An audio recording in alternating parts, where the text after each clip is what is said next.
সুপ্রিয় দর্শক, আসসালামু আলাইকুম। দেশ এবং দেশের বাইরে থেকে যে সকল ভাই বোনেরা শত ব্যস্ততার মাঝেও আমাদের এই ভিডিওটি ক্লিক করেছেন, তাদের সবাইকে আন্তরিক প্রীতি ও শুভেচ্ছা জানিয়ে শুরু করছি আমাদের আজকের প্রতিবেদন। প্রিয় দর্শক, আমরা আজ কথা বলবো একজন অসহায় নারীর সঙ্গে, শুনবো তার জীবনের গল্প। আসসালামু আলাইকুম। ওয়ালাইকুম আসসালাম। জি, কেমন আছেন? আছি ভালো। ভালো আছেন? এই তো আলহামদুলিল্লাহ ভালো আছি। তো আপনার নাম কি? আমার নাম মঞ্জু আরা বেগম। মঞ্জু আরা বেগম। তো মঞ্জু আরা বেগম, কেমন আছেন আপনি? বলেন তো, আপনার শুরুতে সুখ দুঃখের কিছু কথা আমরা শুনবো। সুখ দুঃখের কথা আমি শুরু থেকে, আমি তো এর আগে ভিডিও করছিলাম।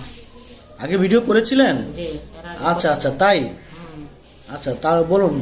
এর আগে ভিডিও করছিলাম, আমি সৌদি আরব গেছিলাম। সৌদি আরব আমি অনেক কিছুই কথা বলছি ভিডিওয়। তো আমি রিং পিংয়ে আসছিলাম, আমার হাজব্যান্ড নাই, আমার হাজব্যান্ড মারা গেছে। আমার একটা মেয়ে আছে, মেয়ে সামনে পরীক্ষা দিবে। যদি কোনো ভাইয়েরা আমাকে সাহায্য করে তবে আমি এটা পরীক্ষা দিতে পারবো। সৌদি আরব গিয়েছিলেন কিভাবে? সৌদি আরব গেছিলাম দালাল ধরে। দালাল ধরে গিয়েছিলেন? আচ্ছা, কত বছর ছিলেন সেখানে? 3 মাস। 3 মাস ছিলেন?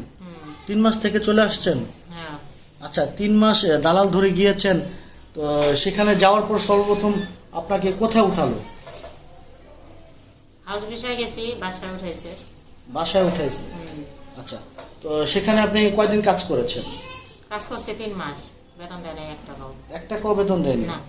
আচ্ছা আচ্ছা, তো আপনার যেতে কত টাকা খরচ হয়েছে? 80,000। 80,000 টাকা? দালাল ধরে গিয়েছেন, তারপর 80,000 টাকা খরচ? আচ্ছা আচ্ছা, তো সেখানে 3 মাস কাজ করেছেন? 3 মাস কাজ করছে, 1 টাকাও দেয় নাই। হাউস বিষয়? হাউস বিষয়। তো আমরা তো জানি, অনেক সময় বিভিন্ন সময় আমরা একটা কিছুদিন আগে সোশ্যাল মিডিয়ায় একটা ভিডিও ভাইরাল হতে দেখেছি। সৌদি আরবে এক কফিল একজন বাঙালি নারীকে অমানসিক নির্যাতন করেছে। নির্যাতন তো করেই মানুষের, নির্যাতন তো হয়েছে, আমিও তো নির্যাতন হয়েছি। আপনি কি ধরনের নির্যাতন হয়েছেন সেই কথাগুলো বলুন না। এগুলো ভাই আগে বলছি, আগে ভিডিওতে আমি বলছি, বলাতে যেমন আমার সঙ্গে অনেক কিছু, তারপরও আমি আর এখন এই পর্বতে আর বলবো না। আপনি তো আগের ভিডিওতে বলেছেন, আগের ভিডিওতে আমি সবকিছু বলছি, অনেক রকমের কথা বলছি আগের ভিডিওতে। এবারকার ভিডিওতে আমি বলবো না। এবারকার ভিডিও শুধু আমি সাহায্য চাইবো। আর যদি আগের ভিডিও মনে করি, যদি দর্শক ভাইয়েরা যদি আমার সঙ্গে কথা বলে তাহলে বলবে, কোনো সমস্যা নাই। কারণ আমি অনেক কিছু বলছি, কারণ আমার বয়স হিসাবে আমি যেভাবে কথাগুলো বলছি, আমি সলিড কথা বলছি আগে, কারণ যেটা সত্য সেটাই বলছি, কিন্তু আমি মিথ্যা কথা একটাও বলি নাই। আর আমার কাছে প্রবাসী ভাইয়ের উপরে আমার একটাই আবেদন, যে কেউ আমার সঙ্গে মিথ্যা কথা বলিয়েন না। যেটাই বলবেন সেটা সত্য বলবেন। সত্য বলি, যদি আমার 10 টাকা কেউ দেয় দিবে, আমি আলহামদুলিল্লাহ। আর যদি কেউ না দেয় তাহলে সেটার জন্য আমার কোনো আপত্তি নেই, কিন্তু মিথ্যা কথা যাতে না বলে। আমার হাজবেন্ড মারা গেছে, আমার একটা বোন আছে, আমার ফ্যামিলিতে আমার একটা বড় বোন আছে, আমার একটা মেয়ে আছে। আচ্ছা আচ্ছা, বিষয়টা হচ্ছে, আমি আপনার কাছে আরেকটা বিষয় জানতে চাই। আপনার হাজবেন্ড মারা গিয়েছে কত বছর আগে? আমার হাজবেন্ড মারা গেছে 6 বছর হয়। 6 বছর হয়?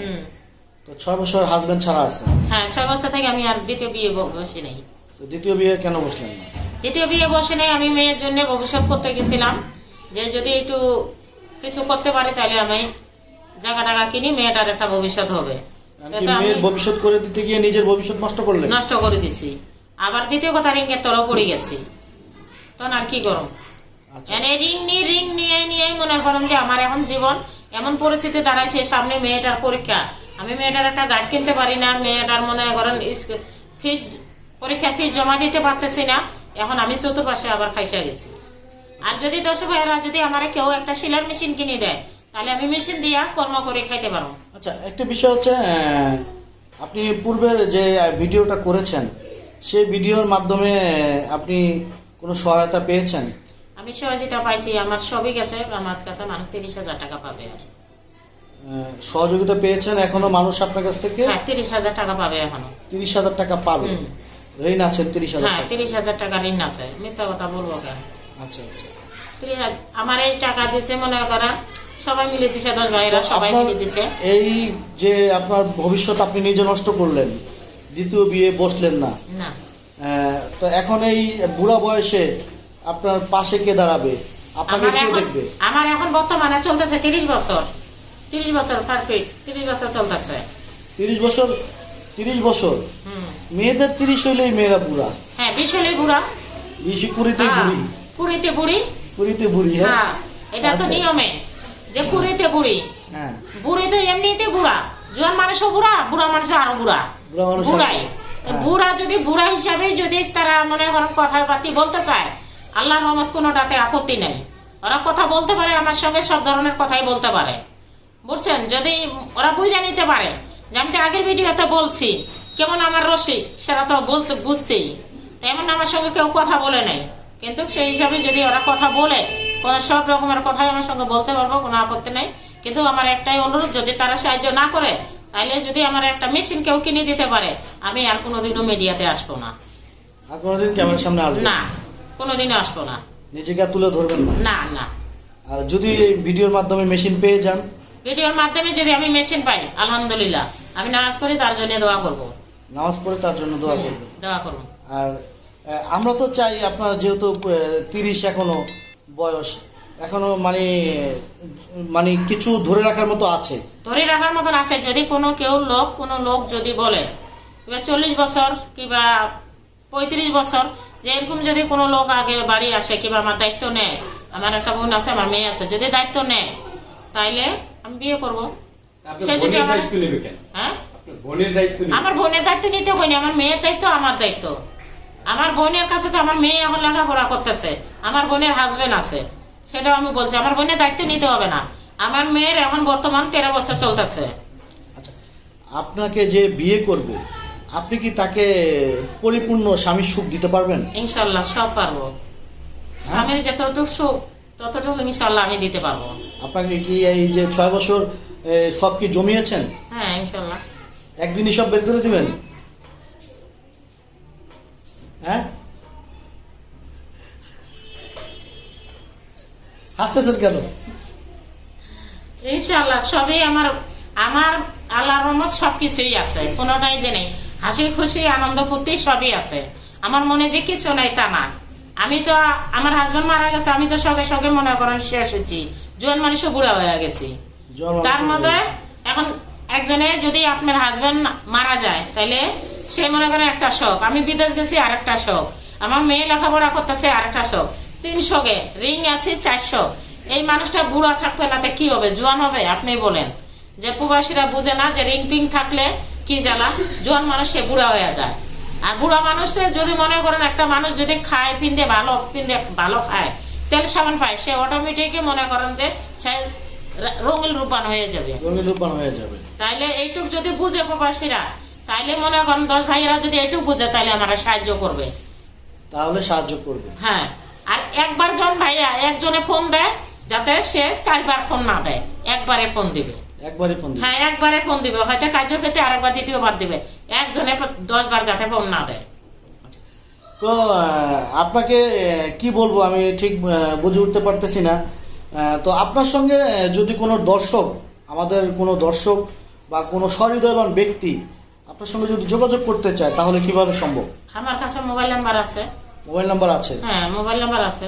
তো যদি আমার সঙ্গে আল্লাহর দোয়াই লাগে যে কোনো লোক যাতে আমার সঙ্গে মিথ্যা কথা না বলে, কারণ আমি মিথ্যা কথা 20 বরাবর কিন্তু মানি। আমি নিজেও মিথ্যা কথা বলবো না, আর আমি মিডিয়াতেও মিথ্যা কথা বলবো না।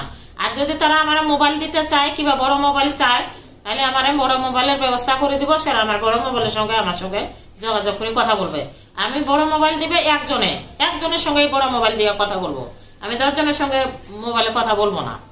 আর যারা আমার দায়িত্ব নিতে চায়, সে যদি আমার মোবাইল দেয় কিংবা যদি বলে, সেই বড় মোবাইল দিয়ে কি কথা বলবে, বড় মোবাইল দিয়ে যদি সে আমার দেখতে চায়, কথা বলতে চায়, তাহলে আমি মিডিয়ার নাম একজনকে ভালোবাসবো, আমি 10 জনকে ভালোবাসতে পারবো না। মানে একজন ভালোবাসুন, সে আমার যদি বলে মিডিয়ার নাম্বার বন্ধ করে দাও, আমি এটা ওয়াদা দিলাম যে আমি মিডিয়ার নাম্বার বন্ধ করে দেবো। ওয়াদাবদ্ধ? হ্যাঁ। আচ্ছা, তাহলে আপনার নাম্বারটি বলুন। আমার নাম্বার 013 013 012 012 646 646 12 12। আরেকবার বলি, 013 012 012 012 646 646 12 12। এই নাম্বার আমার। নাম্বারটি বিকাশ করা? হ্যাঁ বিকাশ করা আছে। আচ্ছা, এছাড়াও যদি কেউ যদি সরজমিনে আপনাকে যে দেখতে চায়, তো আপনার গ্রামের বাড়ি কোথায় বা আপনি ঢাকা কোথায় থাকেন সেই ঠিকানাটা একটু বলা যাবে? ঢাকা কিরানীগঞ্জে বালুরমাঠ চুনকোটা। আপনার গ্রামের বাড়ি? গ্রামের বাড়ি আমার দিনাজপুর কোতোয়ালি থানা। ও তো ভালো তো, দিনাজপুর, আপনার লিচুর এলাকার মানুষ। তো যিনি আপনাকে বিয়ে করবে আপনি তো তাকে লিচু খাওয়াবেন? ইনশাআল্লাহ লিচু তো খিলামু, লিচু খিলামু, কাঁঠাল খিলামু, আম খিলামু। ইনশাআল্লাহ যে আমার বিয়ে করবে, যে আমারে সবকিছু দায়িত্ব নেবে, তারে আমি মাটিতে থান দিব না, মাথায় থান দিব ইনশাআল্লাহ। মাথায় না, বুকের মাঝখানে থান? হ্যাঁ ইনশাআল্লাহ, সেটার জন্য আমার কোনো আপত্তি নেই। দিনাজপুরের ভাষায় আমাদেরকে কিছু বলবেন? দিনাজপুরের ভাষা তো বলতে পারি না, আমি তো অনেক আগে আইছি ঢাকায়। অনেক আগে ঢাকায় আসছেন? আমি তো দিনাজপুরের ভাষা বলতে পারি না। তো আপনার নাম? আমার নাম মোসাম্মদ মঞ্জু আরা বেগম। তো প্রিয় দর্শক, আমরা শুনছিলাম মোসাম্মদ মঞ্জু আরা বেগমের জীবনের গল্প। দর্শক, মঞ্জু আরা বেগমকে যিনি বিয়ে করবে বা যিনি সাহায্য এবং সহযোগিতা করবে, তাকে তিনি দিনাজপুরের টসটসে রসালো লিচু খাওয়াবে। তো দর্শক, আজ এ পর্যন্তই। পরবর্তী রিসোর্ট দেখার জন্য অনুরোধ রইল। যেখানেই থাকুন ভালো থাকুন, আর আমাদের এই প্রতিবেদনটি আপনাদের কাছে ভালো লাগলে লাইক, কমেন্ট, শেয়ার করতে ভুলবেন না। ধন্যবাদ সকলকে। খোদা হাফেজ।